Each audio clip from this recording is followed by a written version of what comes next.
In exercise 1.1, we are asked to write the following in index form.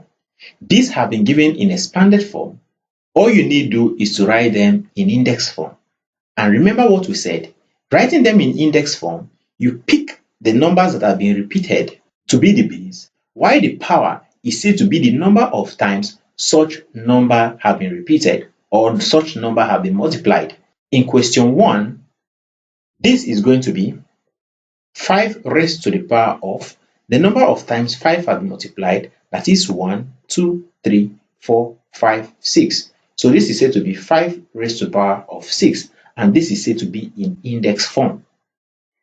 Number 2, this is going to be 7 raised to the power of 1, 2, 3, 4, 5, 6, 7. This is 7 to the power 7. Number 3 is 11 to the power 1, 2, 3, 4, 5, 6. 11 to the power 6.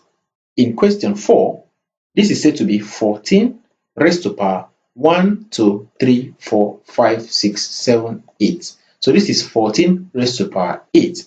I'm going to leave question number 5 for you to solve. If question number 4 gives us 14 to the power 8, what do you think will be the answer to question number 5? Kindly give me the answer at the comment section. Kindly like my videos as you watch, while I recommend that you subscribe to my channel if you are yet to do so. Also turn on the notification bell so as to be notified whenever a new video is being uploaded. You can also use the comment section to interact with me on areas that are still difficult for you to understand. We also recommend that you share the links with your friends and families so that they can also benefit from our daily classes. We shall then take the next example.